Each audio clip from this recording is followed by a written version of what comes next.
दोस्तों एक लड़का जो कि अपनी ड्यूटी से आया है, वह अपने दोस्तों के बीच में बैठा है। अचानक उन लोगों के बीच में दूसरी लड़कियों के बारे में बातचीत चल रही होती है। दरअसल वह यहाँ पर बार बार पूछ रहा है कि यार तेरी गर्लफ्रेंड कैसी है, तेरी गर्लफ्रेंड कैसी है, सभी तरह की ऐसी बातें हो रही हैं। अब तो वो लोग भी उस सूरज से पूछ रहे होते हैं कि क्यों तेरी गर्लफ्रेंड नहीं है क्या। अब तो वह सूरज बड़ी ही मायूस चेहरे को लेकर कहता है यार नहीं है, उसकी कोई गर्लफ्रेंड नहीं है, यार किसी लड़की से उसकी सेटिंग करवा दो। अब यहाँ पर एक दोस्त होता है, वह कहता है कि ले मैं तुझे एक नंबर देता हूँ, और उस नंबर को उस सूरज को दे देता है। सूरज अब जैसे उस फ़ोन को मिलाता है, दूसरी तरफ एक लड़की बात कर रही होती है, और वह जो लड़की है वह अपना नाम किट्टू बताती है। और दोस्तों ये यहाँ पर एक दो बार कॉल होने पर ही वह जो लड़की किट्टू है वह उस सूरज की गर्लफ्रेंड बन जाती है। यानी कि अब तो उनका मिलना जुलना भी शुरू हो गया। एक दिन शॉपिंग मॉल में वो लोग गए थे, और यहाँ पर उनकी जो वह दोस्ती है वह प्यार में तब्दील हो जाती है। दोनों एक दूसरे के साथ अपने प्यार का इजहार करते हैं, और अपने प्यार का इजहार करने के बाद यानी कि एक दूसरे के साथ बहुत ही ज़्यादा खुश और प्रसन्न हो रहे होते हैं। दोस्तों यह सिर्फ यहीं तक सीमित नहीं था, अब तो उस लड़के ने उस लड़की को लेकर ओयो होटल्स में जाना शुरू कर दिया। और दोस्तों अब तो उन दोनों के बीच में शारीरिक संबंध भी कायम हो जाते हैं, और यहाँ पर वह लड़की भरपूर तरीके से उस लड़के का साथ निभाती है और बस उसको यानी कि खुश किया करती है। यहाँ पर वह लड़का भी पूरा दम लगाता है और उस लड़की के साथ संबंध बनाता है। अब तो ऐसे संबंध बनाते बनाते करीब 4 महीने गुजर जाते हैं। एक दिन वह लड़की उस लड़के के पास फ़ोन करती है और उससे कहती है कि बधाई हो, आप पिता बनने वाले हो। अब वह लड़का जैसे इस बात को सुनता है वह बहुत ही ज़्यादा मतलब हैरान हो जाता है, और काफ़ी ज़्यादा सोच रहा होता है यार ये लड़की उससे क्या कह रही है। दरअसल वह लड़की उससे बोल ही रही थी कि वह माँ बनने वाली है। दरअसल वह गर्भवती हो गई है। अब गर्भवती होना तो लाजमी था, क्योंकि दोनों के संबंध बन रहे थे। अब दोनों बड़े ही ज़बरदस्त ढंग से एक दूसरे के साथ संबंध बनाते हैं। अब यहाँ पर गर्भवती होना बिल्कुल लाजमी होता है। और दोस्तों अब तो वह जो लड़की है उस लड़के पर दबाव डालने लगती है और कहने लगती है कि उससे जल्दी से शादी करो, वरना हमसे दुनिया क्या कहेगी। यहाँ पर वह लड़की उस लड़के को अपने माता पिता से भी मिलवाती है। अब तो उसके माता पिता भी उस लड़के से कहने लगते हैं कि बेटा या तो तुम इससे शादी कर लो, वरना हम तुम्हें रेप केस में बहुत बुरा फंसा देंगे। अब वह लड़का बहुत ही ज़्यादा स्थिति में डर जाता है, अपने माता पिता से बात करता है और बस झट से उस लड़की के साथ कोर्ट मैरिज कर लेता है। अब यहाँ पर वह जो लड़की किट्टू है उस सूरज की पत्नी बनकर उसके घर में आ जाती है, और बस बड़े ही प्यार से वो लोग यहाँ पर रह रहे होते हैं। लेकिन एक रात जब वह पत्नी अपने पति के साथ इतना बुरा काम कर देती है, यानी कि वह जो पूरी कहानी है वह ऐसी ही बन जाती जैसे कि मेरठ की मुस्कान ने अपने पति के साथ किया था। इतना भयानक कांड जिसको जानकर आप लोग भी हैरान रह जाएंगे। मेरी गुजारिश है आप इस वीडियो को अंत तक ज़रूर देखिएगा। नमस्कार, आदाब, सत श्री अकाल दोस्तों, स्वागत है आपका हमारे यूट्यूब चैनल किस्से क्राइम के। और दोस्तों आपसे वही प्यार भरी गुजारिश, आगे बढ़ने से पहले हमारे चैनल को सब्सक्राइब करना, नोटिफिकेशन की बेल को दबाना बिल्कुल ना भूलें। दोस्तों हमको फेसबुक पर भी फॉलो अवश्य करें। और दोस्तों आज का बेहद ही हैरान करने वाला मामला सामने आया है नांगलोई, दिल्ली से। दिल्ली भारत देश की राजधानी, लेकिन यहाँ पर बहुत सारी ऐसी मतलब पब्लिक रहती है, इतने लोग रहते हैं कि आप इन लोगों की गिनती आसानी से नहीं कर पाएंगे। एक एक गली में इतने सारे परिवार रहते हैं भाई, उनकी गिनती करना बहुत ही मुश्किल काम है। और दोस्तों दिल्ली की नांगलोई में रहने वाली ये जो किट्टू है, किट्टू अपने पति सूरज के साथ उसके घर में दुल्हन बनकर तो आई है, और लगभग 5 महीने बाद वह एक बच्ची को जन्म भी देती है। यहाँ पर हर चीज़ सामान्य थी, सारी कहानी बनी हुई थी, और बहुत ही सामान्य तरीके से वह जो सूरज अपनी पत्नी के साथ खुश हो रहा होता है। और यहाँ पर जैसे उनके घर में यह खुशियाँ आई हैं, उनकी खुशी और भी ज़्यादा बढ़ जाती है। जिस प्रकार से यहाँ पर वह जो बेटी पैदा हुई है, अब तो वह जो पिता है यानी कि सूरज अपनी बेटी से बहुत ही ज़्यादा मोहब्बत करता है, और बस उसके लिए क्या कर दे हमेशा सिर्फ इसी बात को सोचा करता है। लेकिन यहाँ पर समय बीतता है और वह जो छोटी सी बच्ची वह 2 साल की हो जाती है। लेकिन यहाँ पर अब एक ऐसी घटना घटित होने वाली थी उस सूरज के ऊपर, यानी कि सूरज की जान पर बात बनाई, और वह इतना ज़्यादा दुखी हो गया कि उसने उस लड़की को ढूंढने की पूरी कोशिश करी, लेकिन उसको उसकी पत्नी मिली ही नहीं। दरअसल उस रात यानी कि रात के करीब जब दोनों एक रात को जब वह पति पत्नी और वह बच्ची वहाँ बेड पर सो रहे होते हैं, यहाँ पर वह आदमी तो सो रहा है, लेकिन उसकी पत्नी रात को उठती है और वह एक पानी गर्म करती है भगोने में। काफ़ी सारा पानी गर्म है उसमें नमक मिर्च भी डालती है और उसको बहुत ही तीखा यानी कि ऐसा कर देती है गर्म खौलता हुआ पानी, और वह उस पानी को लेकर जाती है उस बेडरूम में और अपने पति यानी कि सूरज के ऊपर डाल देती है। दोस्तों जैसे वह गर्म पानी सूरज के ऊपर गिरा है, सूरज उछलता हुआ भाग छूटता है। उस गर्म पानी को डालने के बाद तुरंत वह जो लड़की है वह उस घर से भाग खड़ी होती है और वह भागते भागते उस घर के दरवाजे को बाहर से लॉक कर जाती है। दोस्तों यहाँ पर भागने से पहले वह उस लड़के यानी कि सूरज के मोबाइल फ़ोन को भी अपने जेब में रख कर ले गई थी और बाहर जाते ही उसने उस घर की एमसीबी लाइट भी नीचे गिरा दी। दोस्तों यहाँ पर पूरा प्रोग्राम ऐसा था जैसे कि वह उस लड़के यानी कि सूरज की जान लेने वाली थी। दोस्तों यहाँ पर वह सूरज अपनी हालत को तो देखता है, वह गेट की तरफ भागता है, लेकिन वह पाता है कि गेट तो बाहर से लॉक है। अब वह गेट कैसे खोले, चाबी वगैरह भी सब वो ले गई, फ़ोन वगैरह भी सब ले गई। वह शोर कहाँ मचाए क्योंकि घर तो बंद है। और वह अंदर काफ़ी ज़्यादा हैरान होता है।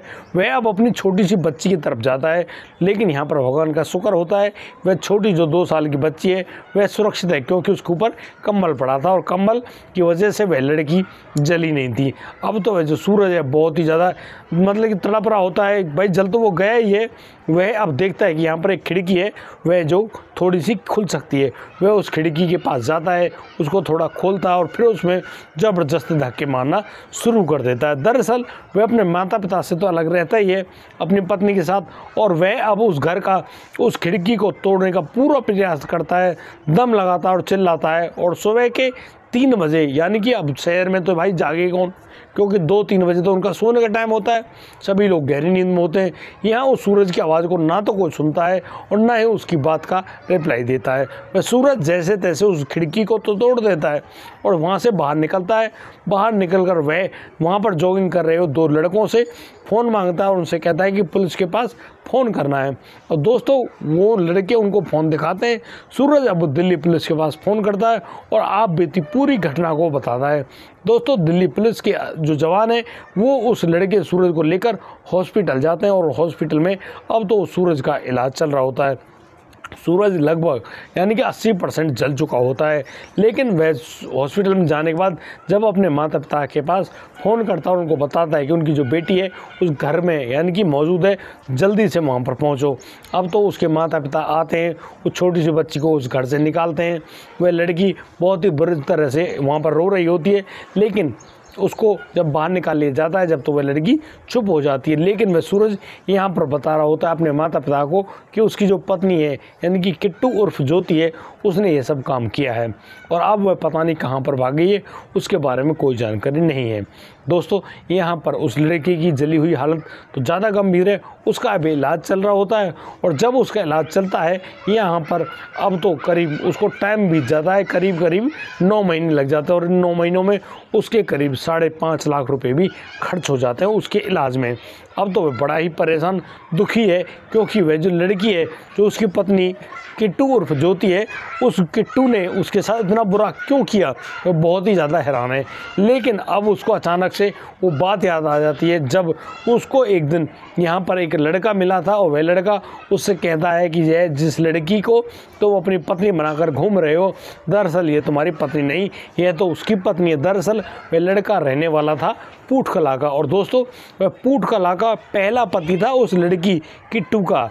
दरअसल यहाँ पर जो किट्टू है, किट्टू ने पहले पूटकला में शादी करी, उसके बाद मंगोलपुरी में करी, पालम में करी, यानी कि ये जो लड़का सूरज है उसका 7वां शिकार होता है। और यह लड़की हर पति के साथ जिसके साथ शादी करती है उनके साथ संबंध बनाती है और फिर उनको टॉर्चर करती है और उन पर तलाक का केस डालकर उनसे मनमानी रकम ऐंठती है। अब तो यहाँ पर वह सूरज बहुत ही ज़्यादा दुखी परेशान हो जाता है और वह पहले ही जब इस पूरी घटना को सोच लेता है, समझ लेता है और कहीं वह लड़की उसके माता पिता के साथ कोई बुरा कांड ना कर दे, इसी वजह से वह अपने माता पिता से अलग होकर अलग कमरा लेकर वहाँ पर रह रहा होता है। लेकिन तब तक वह जो लड़का है सूरज अपनी पत्नी किट्टू पर यानी कि करीब 3.5 लाख रुपए तो दे चुका होता है, यानी कि उसके जेवरात वगैरह बनवा चुका होता है और करीब 3 साल की जो सैलरी है उस सैलरी को सारी को उसके ऊपर खर्च कर चुका होता है, और तो और उसके इलाज में करीब 5.5 लाख रुपए भी खर्च हो गए। यानी कि वह जो लड़का है बहुत ही ज़्यादा दुखी और परेशान है, क्योंकि उसकी नौकरी भी छूट गई। अब वो जाए तो जाए कहाँ। बहुत ही ज़्यादा दुखी अवस्था में उसने जब ये इंटरव्यू सभी लोगों के सामने दिया, न्यूज़ चैनल में छा गया, तो किट्टू के द्वारा उस लड़के का ठगे होने की पूरी कहानी जब दुनिया को मालूम चली, तो वह हाथ जोड़ कर सभी से कहता है कि भैया इस तरह की इस लड़की से कोई भी शादी ना करे, क्योंकि ये जो लड़की है ये शादी वगैरह का नाम लेकर आप लोगों को सिर्फ और सिर्फ ठगेगी। यानी कि पहले तो ये तुमको अपना जिस्म दिखाएगी, तुमसे प्यार करेगी, तुम्हारे साथ संबंध बनाएगी, और जब ये यानी कि ये प्रिकॉशन वगैरह किसी सावधानी को नहीं बरतती है, यानी कि खुलेआम ज़बरदस्त सेक्स होता है, और उसके बाद जब एक गर्भवती हो जाती है और फिर उस गर्भवती होने पर यानी कि उन लोगों को ठगने का पूरा प्रोग्राम रचती है। और इस प्रकार से उसने 7 पतियों को ठग चुकी है, किसी से भी तलाक नहीं लिया है, सभी को ऐसे ही छोड़कर भाग जाती है और बस नए नए मुर्गा ढूंढती रहती है। दरअसल ये जो लड़की है यह रहने वाली नांगलोई दिल्ली की है, और इसके साथ इसके माता पिता भी मिले हुए हैं। यानी कि उन जो 7 लड़कों से इस लड़की ने शादी करी है, उन सभी लड़कों से बातचीत करने वाले वो माता पिता ही तो होते हैं उसके। लेकिन जिस प्रकार से उसने ये शादियाँ करी हैं, ये जो कांड किए हैं भाई, और जो शारीरिक आनंद भी लिए हैं, संबंध भी बनाए हैं भाई, ये क्या है? इसको आप क्या मानोगे? मुझे तो लगता नहीं भाई। अब आप एक जीव रोड की उनसे अलग थोड़ी हो, 1 नहीं 2 नहीं 6 नहीं 7 कसम, हद की बात है यार आप सोच के देखो, एक महिला के 7 कसम सभी के साथ संबंध बनाती है, सभी को, किसी को बेटा दिया, किसी को बेटी दी, और आज उसके पास कोई भी नहीं, सबको छोड़कर ऐसे भाग आती है, और किसी को भी तलाक नहीं दिया है।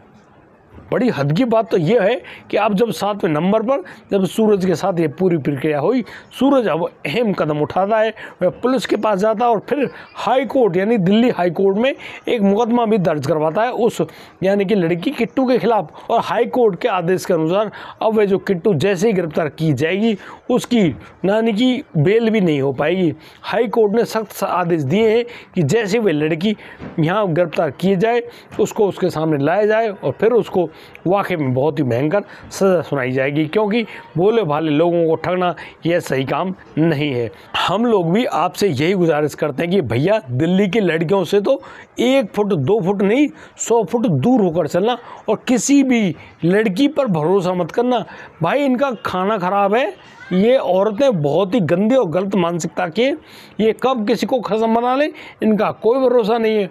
और दोस्तों हम यहाँ पर जैसे कि आपने थंबनेल में और वीडियो में भी हमने जो फ़ोटोग्राफ दिए हैं, आप इन फ़ोटोग्राफ को ढंग से देख लें, ये फ़ोटो अपने पास सेव कर लें। और बताऊँ मैं आपको, इस फ़ोटो से यानी कि उसको अपने पास रख के ध्यान रखें भाई, कहीं ये लड़की आपको भी ना ठग ले, कहीं आप भी इसके 8वें 9वें पति ना बन जाए। भाई ऐसी औरत का रुकना मुझे तो लगता नहीं। अभी तक जो लड़की पुलिस की पकड़ में नहीं आई है, आखिर वह सादर तो है, अब वह गई कहाँ ये भी नहीं मालूम। लेकिन वह जो लड़की है वह वाकई में बहुत ही गंदी मानसिकता वाली लड़की है, और ना जाने कितने ही सारे नए नए खसम भी बनाएगी। दोस्तों इस पूरे घटनाक्रम को सुनाने का उद्देश्य किसी को परेशान करना नहीं है, किसी का दिल दुखाना नहीं है, लेकिन जिस प्रकार से ये घटनाक्रम सामने आते हैं उनसे तो यही लगता है कि भैया आज के समाज में रहने के लिए हमें बहुत ज़्यादा जागरूक, सचेत और सावधान रहना होगा, क्योंकि भाई कब कौन से भेष में आकर कौन आदमी आपको ठग जाए और आपको हर तरीके का नुकसान पहुंचा जाए।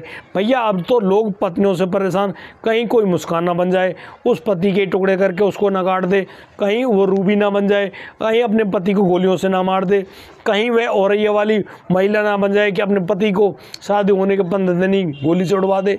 भैया दिन रोज़ नए नए कांड बनकर आ रहे हैं, इनसे संभल कर रहना। और दोस्तों हमारी एक नई वीडियो आएगी और उस वीडियो में हम आपको बताने वाले हैं कि कैसे गुजरात में एक लड़की यानी कि अपने पति जिस पति ने उसके काले कारनामे जानने के बावजूद भी उसको माफ़ किया, तो उस लड़की ने अपने पति को अपने प्रेमी द्वारा इतनी दर्दनाक मौत दी, उसके बारे में हमने पूरी वीडियो बनाई है। और दोस्तों ये राजकोट की घटना है, इसलिए हम अगली वीडियो में इस पूरी घटना को आपको बताने वाले हैं। दोस्तों आज के लिए सिर्फ इतना ही। आप मिलता हूँ मैं कल, लाता हूँ एक और नया मामला। तब तक के लिए आप बढ़िया रहें, बेहतरीन रहें, अपना और अपने परिवार का बखूबी ख्याल रखते रहें। जय हिंद, जय भारत।